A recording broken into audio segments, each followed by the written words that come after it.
everyone, greetings of the day. Today we will be seeing the process on Accurex Acculab 200 analyzer.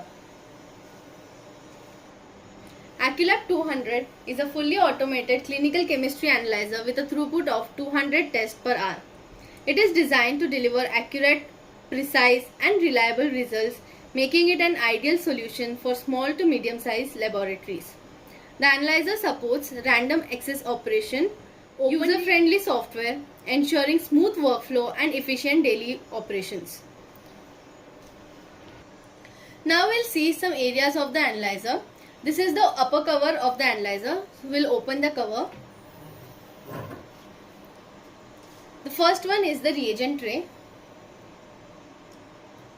We can open the reagent tray.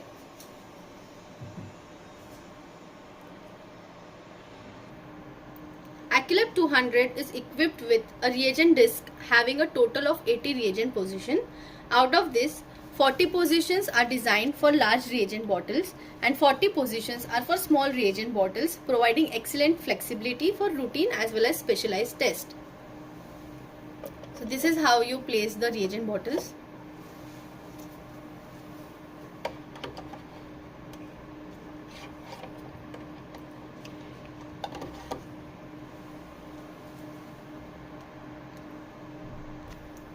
The 39th large bottle position is for the detergent or cuvette wash and the 40th large bottle position is for the diluent. The reagent disc is temperature controlled, maintaining reagent stability during continuous operation. The software continuously monitors reagent position, remaining volume and expiry status, helping the user manage reagent efficiently and avoid test interruption. The next is the sample tray. The sample tray is in the reagent tray itself. The sample tray can accommodate up to 40 sample positions, including patient samples, calibrators, controls and stat sample. So we'll place the sample. One of the key advantages of Acculab 200 is that stat samples can be loaded at any time without disturbing routine testing, and it can be placed on any 40 positions. The system supports flexible sample handling, making it suitable for labs. The reagent tray cover is insulated to maintain temperature of the reagent. This cover consists of 3 openings for aspiration of reagents and samples. So during the test, the cover should be closed. Acculab 200 is equipped with 44 reusable reaction cuvettes arranged on the reaction table. The reaction cuvettes are in sets of 11. You can open this.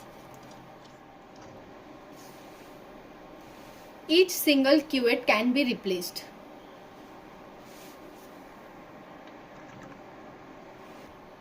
Each reaction cuvette is automatically washed and dried after use, and only the cuvettes that are used are clean. Now let us look at the wash station of Acculab 200. The wash station is equipped with 7 wash needles, 3 sets of double needles, 1 small and large, and the 4th one is the dryer. These needles perform a 4-step washing process by aspirating and dispensing, followed by efficient drying of the reaction cuvettes. This multi-step washing ensures complete removal of reaction residues, minimizes carryover and maintains high accuracy even during continuous operation. This is the sampling arm of Acculab 200, which is responsible for accurate aspiration and dispensing of samples and reagents. The sampling arm is equipped with liquid level detection, ensuring precise aspiration and preventing air aspiration. It offers high precision dispensing similar to a micropipette, which contributes to excellent accuracy and repeatability. After every aspiration, the probe is automatically washed internally and externally to minimize carryover. A collision protection system is also incorporated to prevent damage in case of any obstruction. Now let us understand the stirring and mixing system of Acculab 200. After the sample and reagent are dispensed into the reaction cuvette, proper and uniform mixing is essential for the chemical reaction to occur correctly. Acculab 200 Acculab 200 is equipped with an automatic stirrer that ensures thorough and consistent mixing of the sample and reagent. The stirrer operates at a controlled speed to prevent splashing, bubble formation or reagent loss. Uniform mixing ensures stable reactions, especially for kinetic and rate-based assays, thereby improving accuracy and repeatability. After completion of each reaction, the stirrer is automatically cleaned to prevent carryover and cross-contamination. Now we'll see the software for Acculab 200. Now we'll log in using the username and password.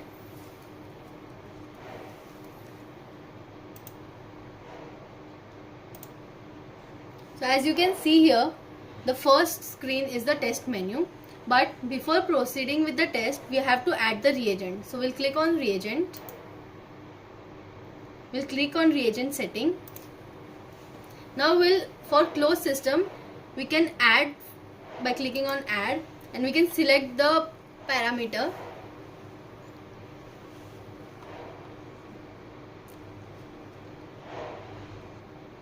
Select the parameter and click on add. After adding the parameter, now we'll see the reagent status. We'll click on reagent load to load the reagent. For closed system, you will see the barcode of the reagent and the details of the reagent. So now we can add the lot number and press save to save. After saving, you can see the reagent in this box. Now you need to do the calibration. So we'll press on calibration.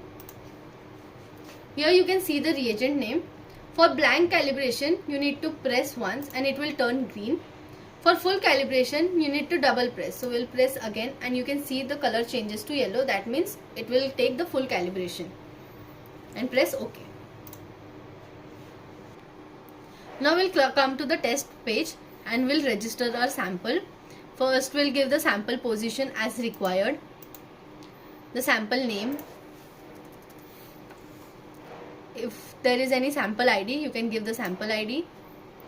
You can select the sample cup, micro or standard, and also you can give the sample type.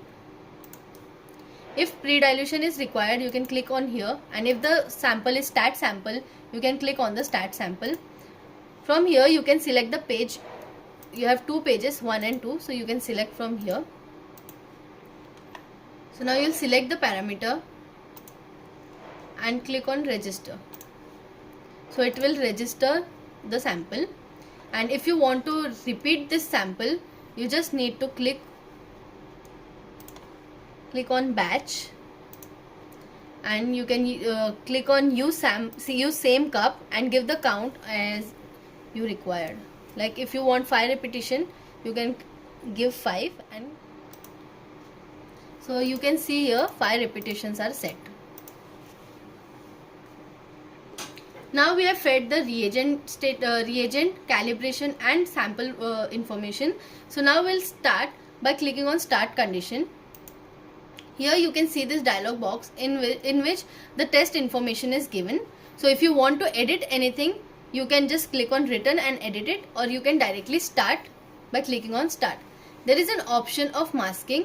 If you click on masking, you can see all the tests. If you have a lot of tests and you don't want the test to be performed, you can directly click on that. A pink dot will appear and you just press OK, and the machine will not perform that specific test. Now we'll see and set the quality control range. We'll click on QC.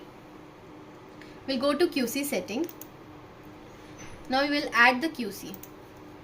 Here you can write the control name, the control lot number, and click on OK.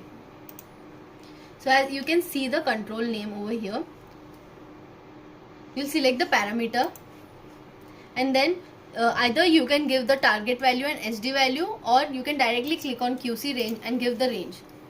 For example, if I am giving 100 to 200 and click on save, you can see that the QC range has been added. So then we'll go to QC register to register this control. we'll select the name and lot number of the control and we can click on register. So as you can see, the QC has been added. Now we'll see some of the maintenance. We'll click on maintenance. The first one is the reset. If there is any abnormal shutdown to the machine, or if there is any needle shock detector and the sampling arm is stuck, you can click on reset and click on perform, and you can give the execution by which the machine will go to its default position. Air purge. The second one is the air purge, which means if there is any bubble in the tubings, it can clean it. You can perform the same steps, like you can click on perform and then click on execution. The third is the wash cells. If you want to wash specific cuvettes, you can directly click on wash cells and you can give the range, like from start to end cup number, and you can click on execution. So it will clean the cuvettes from 1 to 10 position. And if you want to clean all the cuvettes, you just need to click on wash cells all. Cell blank. The next one is the cell blank. It will perform the blank test for all the cuvettes. Next is the communication check, which checks the communication between the machine and the system. The next is the detergent wash. The detergent reagent is placed in the 39th position in the reagent tray, which it is a special wash for the cuvettes. And if you want to replace the lamp, you can directly click on replacing lamp and click on replace. So there are some icons in the right side of the software. The first one is the start condition. To start the test, you can click on over here. We have already seen this before. The next is the sample step. To stop the addition of any sample, you can click on this sample stop and it will stop it. The next is the stop. To stop the analyzer, we have to click on stop. The next is the status. Here you can see the sample, reagent, reaction status. This is the sample status, in which you can see all the status of the sample. There is color coding used for each sample. Next is the reagent status. The same color flagging is used for the reagents. This is the reaction status, and same for this also, the color coding is given. Here you can see the cells blank status for each cuvette, 44 cuvettes for each wavelength, 340, 405, 450. For each filter you can see the blank status. The next is the shutdown. From clicking on this, you can shut down the analyzer. To log off, you have to click on log off and it will log off. The next is the about, in which there is the machine info. The important icon is the alarm, in which if there is any error, the machine will give the alarm, and to see the error details, you can click on alarm and you can see all the errors over here. This is all for the Accurex Acculab 200 analyzer. Thank you for watching.